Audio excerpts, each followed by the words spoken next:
Para la autoconciencia hay otra autoconciencia. Esta se presenta fuera de sí. Hay en esto una doble significación. En primer lugar, la autoconciencia se ha perdido a sí misma, pues se encuentra como otra esencia. En segundo lugar, con ello ha superado a lo otro, pues no ve tampoco a lo otro como esencia, sino como se ve a sí misma en lo otro. ¿Qué tal? Bienvenidos a un nuevo episodio de Ovejitas Antagónicas. En este episodio quiero hablar sobre algo que he titulado La construcción del autoengaño. He titulado La construcción del autoengaño y quiero explorar todas las opciones o posiciones que tiene esto, los matices y ver si se trata de algo que es real o no. Y lo titulé La construcción del autoengaño precisamente porque cuando empecé a pensar en esto, paralelamente conocí una canción que se llamaba Construcción, de Chico Buarque. Y estuve escuchando la canción, la escuchaba, de hecho es una de mis canciones favoritas, la escuchaba y a cada rato que la escuchaba en bucle, se me venía a la mente la forma en cómo podría ilustrar esto que quiero expresar, que es la posibilidad del autoengaño y en el fondo lo que es la tragedia de autoengañarse. Y la canción es perfecta para ilustrar esto. Entonces voy a hablar un poco de la canción y el contenido que de ella desprende la canción. Esta es una de las mejores canciones de Chico Buarque, es considerada una de sus mejores canciones, no solo por su excelsa sonoridad, sino también por su contenido. Pero no voy a hablar ahorita de la música, porque no es lo que me compete ahorita, pero la música es impresionante, como expresa. Creo que sí voy a hacer un breve comentario de la música, pero muy breve y es para enfatizar algo, pero lo importante es la letra y el contenido, porque generalmente se asocia a esta canción con una crítica social, a la vulnerabilidad de quienes no tienen el poder y por lo contrario son víctimas del poder. Suele sugerirse, en esta interpretación suele sugerirse que em, este cambio que tiene la canción en la última palabra es básicamente como empieza a construirse también literariamente. Es una forma de composición bastante intelectual, bastante elevada, por así decirlo. También eso es irrelevante de cómo está construida la obra, como si fuesen bloques de contenido y letra, y cómo cada bloque y cómo cada verso encaja perfectamente con el sentido de la historia, cambiando la última palabra. Al final de este episodio sería bueno que escuchen la canción. Si no la han escuchado, al final de este episodio van y escuchan la canción. Pero esto es algo bien interesante porque suele sugerirse que el cambio de la última palabra de cada verso cuenta una nueva oportunidad de la vida del obrero. como si fuesen historias diferentes y momentos diferentes, pero que siempre terminan en lo mismo, que es la muerte del obrero. Aunque esto último pues, parece bastante aceptable, bastante verosímil, hay una interpretación que es la que yo le voy a dar, que es el hecho de que siempre sea el mismo resultado trágico y recurrente, sugiere que la historia siempre fue la misma, pero contada desde diferentes perspectivas. Al principio, él parece estar muy convencido de lo que está haciendo. Comienza la canción, subió a la construcción como si fuese máquina. Alzó en el balcón 4 paredes sólidas. Pero enseguida hay un indicio que muestra lo que en el fondo de su conciencia está haciendo. Ladrillo con ladrillo en un diseño mágico, sus ojos embotados de cemento y lágrimas. En la misma letra de la canción hay un contraste drástico en el rumbo de los acontecimientos que parece indicar la escisión entre dos conciencias. Por una parte, se le ve extasiado por la experiencia que supone vivir en aquel momento de paz y descanso en su construcción. Sentóse a descansar como si fuese sábado, o sentóse a descansar como si fuese un príncipe. Comió su pan con queso como si fuese un príncipe, o comió su pan con queso cual si fuese el máximo. Bebió y sollozó como si fuese un náufrago, o bebió y sollozó como si fuese máquina. Danzó y se rió como si oyese música, o danzó y se rió como si fuese el próximo. Y tropezó en el cielo con su paso alcohólico, y tropezó en el cielo como si oyese música. Y flotó en el aire cual si fuese un pájaro, y flotó por el aire cual si fuese sábado. Pero parece que aquella representación tan prosaica y épica enseguida choca con la realidad, precisamente fuera de la construcción. Y dice el verso, y terminó en el suelo como un bulto flácido, y terminó en el suelo como un bulto tímido, y agonizó en el medio del paseo público, y agonizó en el medio del paseo náufrago. Murió a contramano entorpeciendo el tránsito, o murió a contramano entorpeciendo el público. Hacia el final del mismo relato, de aquella conciencia que narra lo que sucedió, muestra lo que ocurrió desde el principio, el error desde el principio, que lo muestra al final, que no se muestra al principio, ya lo voy a decir por qué, pero sí lo dice al final. Subió la construcción como si fuese sólida, y enseguida relata lo que sucedió realmente. Alzó en el balcón 4 paredes mágicas, alzó en el balcón 4 paredes flácidas, ladrillo con ladrillo en un diseño lógico, entre comillas, o para él es un diseño lógico, algo estructurado, ¿no? De eso se trata la construcción. Ese diseño mágico y a la vez lógico sugiere una idea de autoengaño. No obstante, aún cabe preguntarse si realmente estaba en condiciones de engañarse a sí mismo, porque ¿cómo podría engañarse si realmente no sabía lo que sucedía? ¿O es posible que sepa algo y al mismo tiempo se lo oculte eso que ya sabe? La idea de autoengaño refiere a una disonancia cognitiva respecto a dos ideas dispares, y esta señal ya la narró la conciencia desde el principio. Sus ojos embotados de cemento y lágrima, o de cemento y tránsito. Desde el inicio, esto ya estaba presente, es decir, que había noticia o conocimiento de esta realidad trágica a la que se aproximaba conforme subía hacia su construcción. Sin embargo, él seguía caminando, seguía subiendo, porque la naturaleza del ascenso está impregnada de idealismo, porque se trata del camino analítico en el cual lo que se distingue son las ideas. En este sentido, se verá que la canción termina con 3 imágenes hermosas para la conciencia que trabajó y construyó la obra. Dice el verso, sentóse a descansar como si fuese pájaro, y flotó en el aire cual si fuese un príncipe, y terminó en el suelo como un bulto alcohólico, agregó yo, embriagado de su propia ilusión.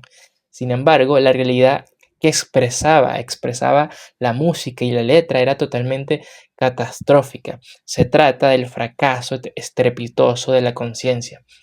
Este final dramático que concluye la experiencia de la conciencia que había intentado combatir la realidad por sí misma es evidente es evidentemente su volver, o sea, el bajar, el camino del descenso a lo tangible y lo sintético de la tierra, de lo cual una de las sensaciones más disonantes al escuchar esto es que el estilo de la canción sea samba. Sin embargo, ese contraste entre el sabor dulce del ritmo y la algarabía del espíritu brasileño y la amarga y la triste narración de Buarque invita a pensar que, aun siendo una historia que expresaba el quebrantamiento de la construcción que es el mismo, que creó desde su mundo subjetivo, ahora le queda la buena noticia de que ese descenso no es un regreso, ya que la conciencia no puede volver a ser la misma una vez que ya ha transitado una determinada experiencia. La única excepción de que vuelva a ser la misma es que ella sea indiferente a lo que le acontece. En ese caso no habría ningún cambio y la canción de Buarque se convertiría en un bucle para ella, intentando siempre elevarse hasta volver a caer. De allí el refrán que dice: el que no puede vivir en el cielo de los cielos, se encierra en el claustro de María. Aquí el cielo de los cielos no es usado en sentido ilusorio, sino en un sentido elevadamente y estrictamente real. Pero, ¿qué pasa? El claustro de María consiste en esto, en una encrucijada dialéctica, que serían dos conciencias, el amo, la conciencia amo y la conciencia esclavo. Dos conciencias que en el fondo están dentro del mismo individuo, o sea, una conciencia que está aparentemente dividida y que aún no es consciente de que se trata de una conciencia unitaria. Entonces aquí, claro, surge la pregunta, pero ¿cómo puede funcionar? ¿Cómo puede funcionar una conciencia de modo unitario que aparentemente está dividida o escindida? Si bien la naturaleza objetiva del amo, del señor, el siervo la concibe ajena porque esta conciencia subjetiva es constantemente pisoteada por el mundo real, objetivo, que es el siervo, por lo cual ella siente que no pertenece a esta objetividad, siente que no pertenece ahí, la siente ajena porque la maltrata. Así se afirma la independencia del mundo subjetivo y la separación entre el objetivo, la separación, la división entre lo subjetivo y lo objetivo, como cosas totalmente diferentes, independientes y ajenas. Pero esto, ¿qué pasa? Por esto, la búsqueda de esta ajena realidad no tendría fin concreto y unitario, pues éste no terminará de encontrarse sino con pura abstracción, separación y lejanía. Pero a la vez es la misma conciencia subjetiva la que trabaja por cambiar el mundo a su bienestar. Así, aun a espaldas de ser consciente de laborar en y para la objetividad, sigue siendo el sujeto quien hace la realidad, el que crea mundo y por tanto participa de la creación del propio conocimiento objetivo. Sin embargo, parece contradictorio que en un sujeto se convenza él mismo, se convenza de algo que sabe que no es verdad. De modo que aún ella sintiéndose separada de la otra y con la apariencia de no tener noticia de ésta, se da el extraño caso de que el sujeto pueda conocer la objetividad sin ser consciente de esto, o pueda participar más bien en la objetividad sin ser consciente de esto. Y al mismo tiempo, la objetividad le penetre en el mundo interno del sujeto sin evitar las consecuencias de esta permanente e inconsciente interacción. Algunos dirán que al no haber conciencia se trataría de equivocación, pues nadie, o sea, al no haber conciencia de que se es consciente, dirían que se trataría de equivocación, pues nadie en su sano juicio actuaría intencionalmente contra sí mismo. O sea, nadie se equivocaría intencionalmente o haría algo malo para sí mismo. Además, se podría objetar que el receptor de la información falsa, que sería el sujeto, no ha solicitado ser engañado y la parte emisora no realizaba una advertencia previa de engañar. Perdón, el sujeto es la parte emisora que no realizaba la advertencia que iba a engañar, porque él es el que actúa. Es decir, él no tenía la intención aparentemente de engañar o no tenía esa advertencia previa. Y la parte pasiva sería la que no ha solicitado tampoco ser engañado, que sería en este caso la conciencia como objetiva. Pero para que una mentira sea efectiva, el sujeto receptor de la mentira tiene que reconocer que es falsa, porque lo risible para el mentiroso es justamente ver la reacción del engañado. El autoengaño es una suerte de mentira piadosa para no dañar la integridad del sujeto en este caso, pero realmente se trata de que no interpreta bien los hechos, o sea, se trata de que se está equivocando porque realmente él sí está reconociendo la realidad objetiva ya que está participando en ella, ya lo dijimos. Hay otra parte que inconscientemente sí reconoce esto, pero inconscientemente, porque la reconoce, intenta distorsionarla y tergiversarla para precisamente no verse afectado este sujeto, no dañar su integridad ante esta hostilidad que le persigue en la realidad. Así se convalida la transformación que el sujeto hace del mundo a espaldas de su misma conciencia. Esa es precisamente mediante las mentiras piadosas que se dice a sí mismo para maquillar y amoldar la realidad. O sea, son mentiras oficiosas que van a ablandar o van a dar como una caricia a su propio parecer y a su bienestar anímico. Y de eso se trata el autoengaño. Sería una suerte de mendacidad oficiosa para no dañar la integridad del sujeto. De ese modo actúa por el impulso de su propia voluntad. O sea, sí hay una intención en el fondo del sujeto. Así el optimismo y la positivización como recepción o repetición, esa positivización como repetición es una especie de autoengaño y esta es una actividad del pensamiento que pretende cambiar la realidad.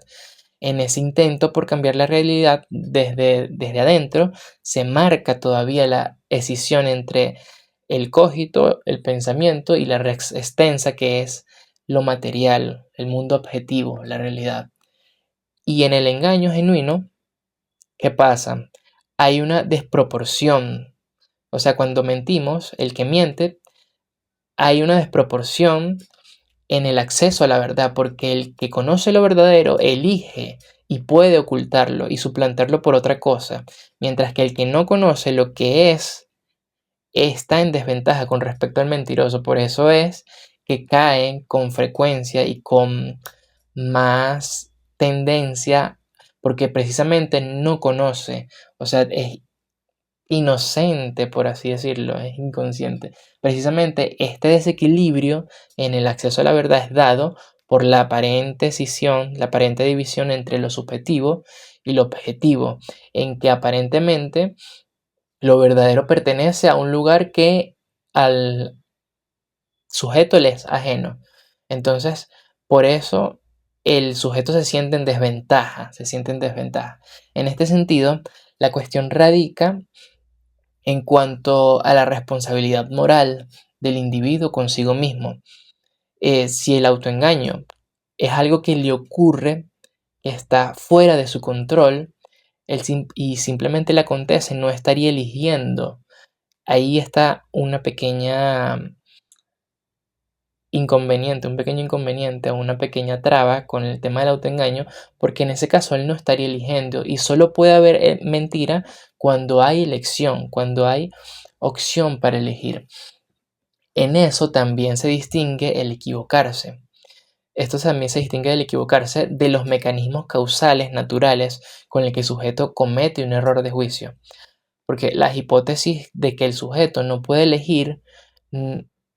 elegir autoengañarse o no autoengañarse, sugiere también una victimización del sujeto y le resta responsabilidad. Y porque esencialmente la mirada de otros, la mirada de los otros, necesita, ante ella, él necesita construir una trama de excusas donde él no sea el agente responsable, sino la víctima.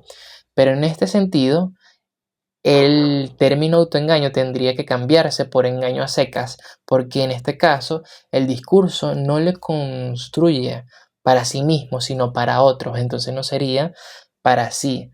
No obstante, los efectos manifiestos que desencadenan los efectos manifiestos que desencadenan la información mendaz pueden ser incluso más determinantes que la intención para valorar la mentira, ya que si las consecuencias son negativas o positivas, estas quedan al margen de la causa como medidor único para dictaminar si la mentira es desdeñosa o beneficiosa.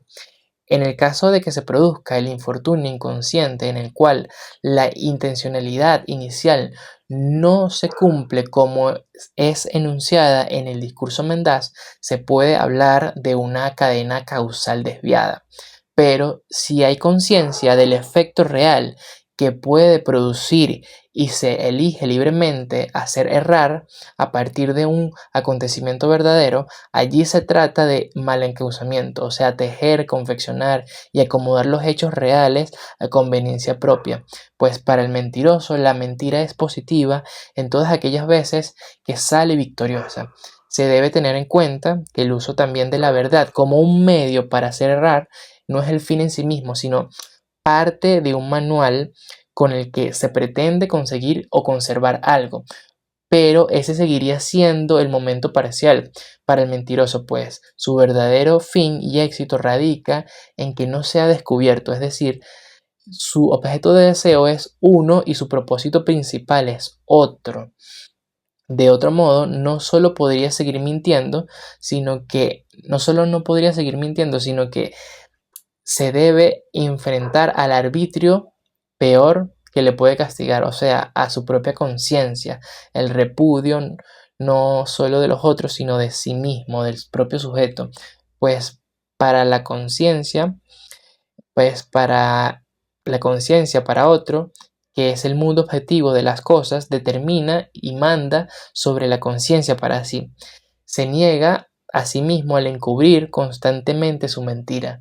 Se niega a reconocer extensas áreas de su misma psique, de su misma conciencia, de su mismo yo, de lo que es él ante los demás.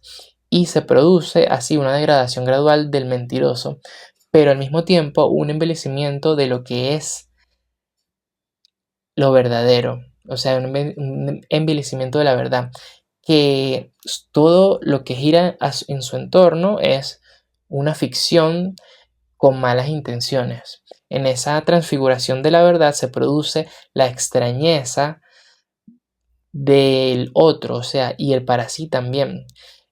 En algo que permaneció oculto y salió a la luz, lo que antes parecía cercano y familiar se ha tornado extraño y siniestro. La conciencia ahora se siente presa e incapaz de producir verdad porque se percibe como ajena al mundo objetivo.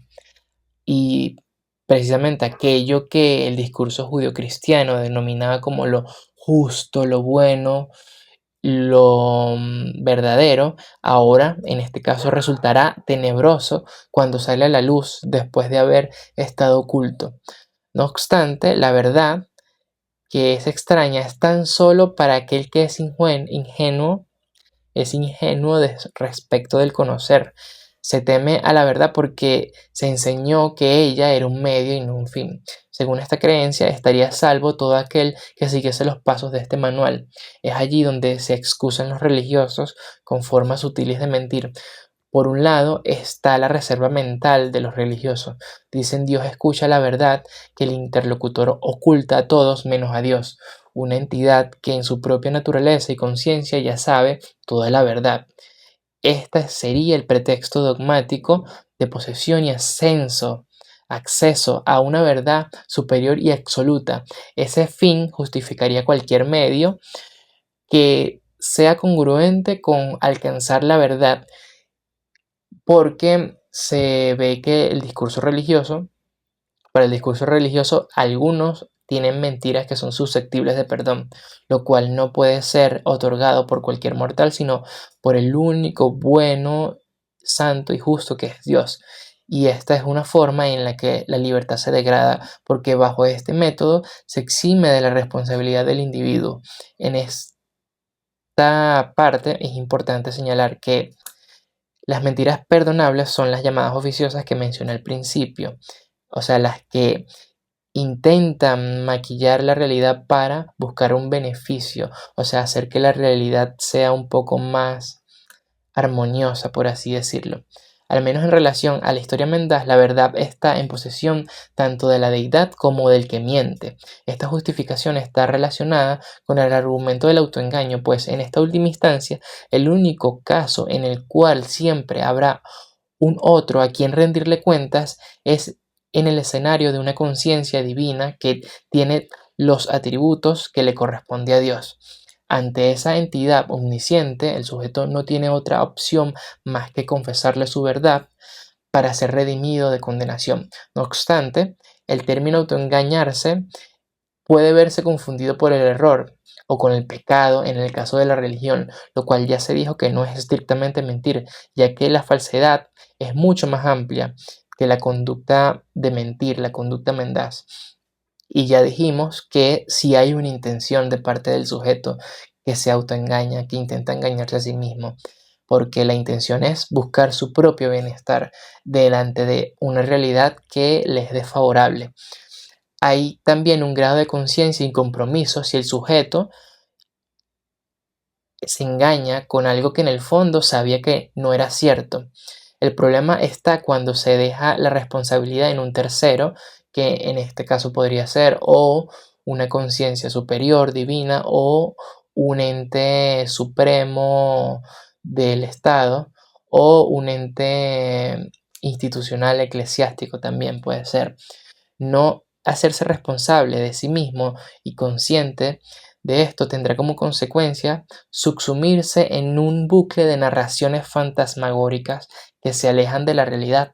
Ante el constante dolor se desarrollarán enfermedades patológicas que el individuo sentirá, que harán hacer sentir en el individuo una desconexión de la realidad y dificultades para que él pueda interpretar la realidad tal cual es. O sea, ya es el punto más álgido en el que el autoengaño, digamos, la cumbre o ¿cómo decirlo? El grado más alto de autoengaño es cuando ya el individuo está enfermo completamente.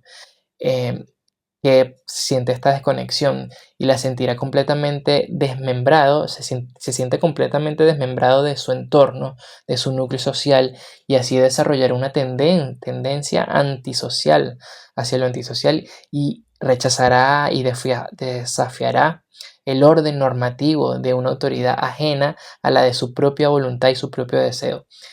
Este será indolente también con los sentimientos y el bienestar de las personas a su alrededor. Se verá cómo estos psicópatas tienden a instrumentalizar a los otros como medios o herramientas que facilitan o obstaculizan sus propios fines egoístas, mientras el otro se encuentra objetivizado, cosificado y reducido de su condición de persona. No se le considera como un interlocutor semejante, lo cual rompe con un principio de caridad que es inherente a todo ser humano eh, con condiciones normales o, digamos, buenas, estables o saludables, perdón. Aunque se dice que estas enfermedades no tienen su origen en un ejercicio de la voluntad, sino en una estructura biológica que ha madurado de manera imperfecta, lo cual le quitaría la agencia moral, la agencia de su libertad, se ve también cómo la causa de esto responde al orden social, porque la agencia moral del psicópata no parece estar completamente perdida si tiene capacidad también para planificar, reconocer también lo que es conveniente para sí y para su entorno. Así se ve que de alguna forma sí hay una conciencia y sí hay forma de que se le pueda juzgar moralmente, porque en el fondo él tiene redención en que puede ser, o sea, todavía él puede elegir no mentir. Él puede elegirlo. Hay unos casos, ciertas enfermedades en que está, digamos, en su naturaleza completamente mentir. Ciertas enfermedades, pero hay ciertas, por ejemplo, borderline, estas que son típicas de los psicópatas. em, Estas enfermedades, en este caso, no tiene como regla o no tiene como imperativo que él constantemente esté mintiendo, no es mitomanía estrictamente. Esas se acercan un poco, pero dentro de estas enfermedades, la que más se acerca al punto medio en donde todavía hay un espacio para la acción moral, la libertad, es esta, y ya es el punto de quiebre donde el individuo obviamente está fuera completamente de sus cabales, está fuera completamente de sus cabales. Y bueno, esto era lo que yo quería expresar acerca del tema del autoengaño. No sé si les gustaría escuchar la canción, si la pongo aquí, o quieren escucharla ustedes, la canción de la construcción, porque bueno, va a ser bien interesante abordarla desde esta perspectiva, desde esta perspectiva. Me da rabia que el perro estuvo ladrando como 5 minutos y ahorita está súper callado. O sea, yo podría seguir hablando y el perro no diría nada.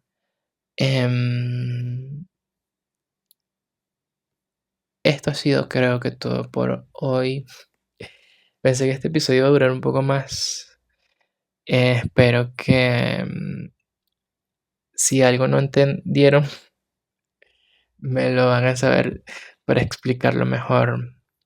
Y nos vemos en un próximo episodio. El próximo sí va a ser sobre la diversidad y la amplitud del espectro cristiano.